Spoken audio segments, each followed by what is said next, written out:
All right, guys, so we're gonna start by taking just one of your little sticks of gray gum paste, and you wanna start kneading this in your hands. Okay. The trick to getting wrinkles and cracks out is by applying a lot of pressure and working quickly. This is a way that I start working my gum paste. Take a little bit of shortening if you have to. And you want to start rolling it in your hands and get a lot of pressure going. Start warming up your hands.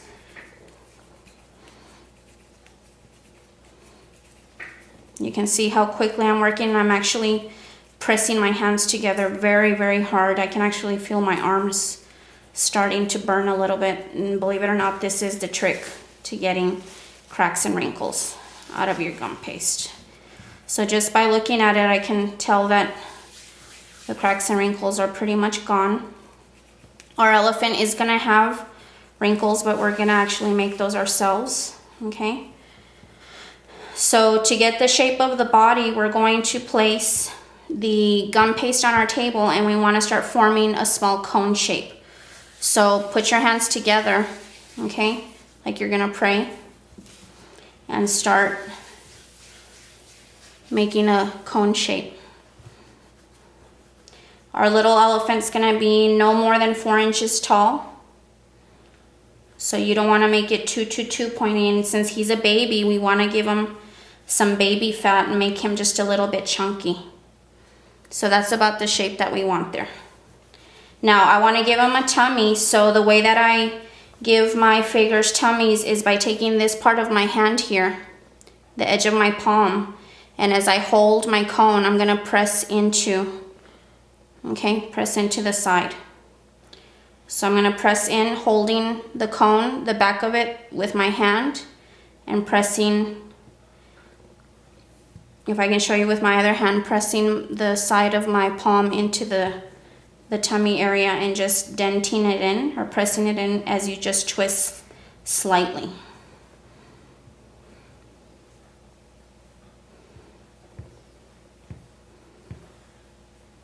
Okay, so as you can see from the side, he's got this little bulge here.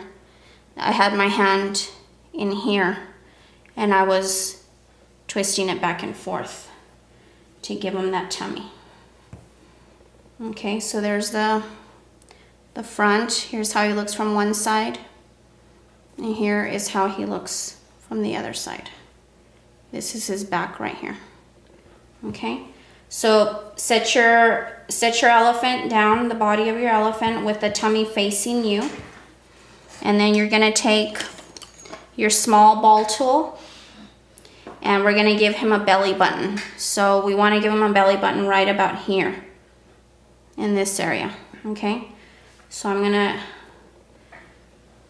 give him a little belly button, press it all the way in. Okay, there's the belly button, really cute. And to make the belly button even cuter, okay, what I like to do is take a very tiny piece of gum paste, like a little tiny pearl shape, or pearl size.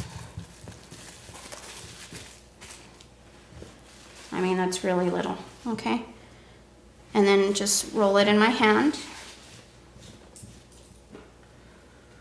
Then I'm gonna flatten it with my finger. Okay, and then I'm gonna take my edible glue, and I'm gonna put just a tiny little bit of glue in the belly button around the outer rim and inside.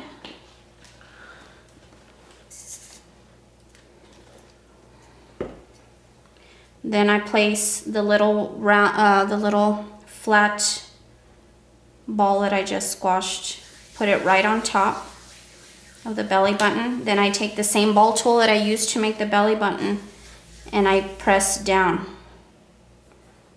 So that makes it look like he has a little outie, which many of us have. I don't, but many of you have an outie. All right, guys. So I think that looks really, really cute. All right.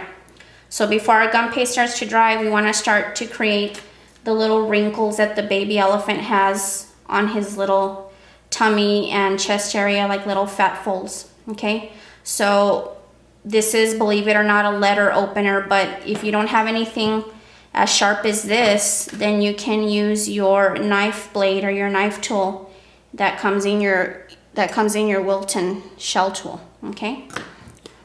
So I'm just gonna create little lines, not everywhere, just where I think there would be little fat folds.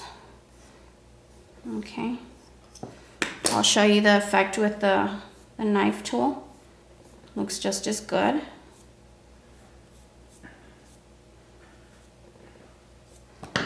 Okay. So there are the little wrinkles on our baby elephant's chest. Now since I'm going to be shipping these, I like to have them anchored to a foam core board.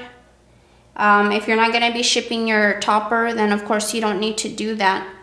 But if you do, or if you would like a little bit of a lolly stick to be coming out of the bottom to insert that into the cake, you can do it in the following way. If not, then just totally ignore this part of the tutorial, okay?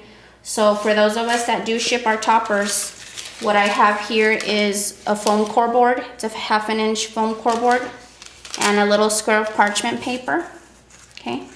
And what I do, some of you have already seen this in my Elmo tutorial, what I like to do is make sure that the paper is the same size as the foam core. I take my X-Acto knife and I make an X. I press down and I make an X right in the middle of my foam core.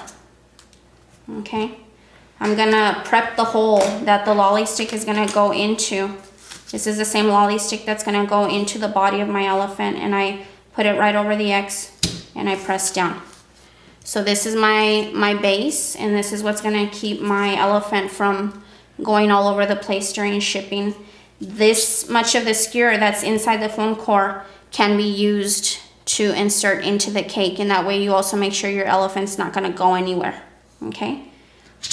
All right, so what I'm gonna do now is take that same lolly stick that I just had in the foam core, and I'm going to insert it into the top of my elephant and make sure that it's perfectly straight.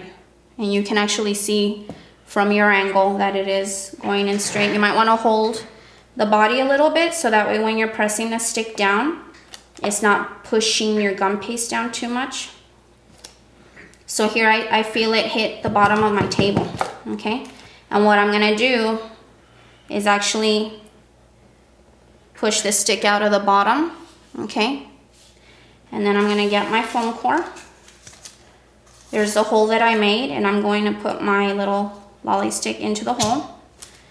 And there it is, completely anchored. So my elephant isn't going anywhere. Okay, so I'm gonna be working on this from this point on. Okay, the head of the elephant, like I said, is probably the biggest part, and it is gonna be kind of heavy because of the trunk that's gonna be coming down, and it will wanna be pulling the head down. So that's why we need something strong like this. For me, I wouldn't feel safe using just a toothpick. So that's why I use lolly sticks. You can also use a thick wooden skewer if you want. So I want a good, I would say, a good inch, an entire inch coming out. Okay, right about there. Hold your lolly stick so it doesn't go flying and stab your husband in the face. He's sitting right across from me, by the way. So if you hear a little bit of noise, that's him, okay? So there is my 1/2 inch lolly stick coming out, okay? Now what I'm gonna do to give the body a little bit of time to dry is I'm gonna go ahead and make the legs first. So a big thing, guys, about sculpting figures is to know when to add what body parts. So if I were to stick the head on here right now, it would be too heavy, plus the trunk would be in my way, and the trunk can't be in the way when we're working on the legs of the elephant. Okay, so the head and the ears will actually be the very last thing we do.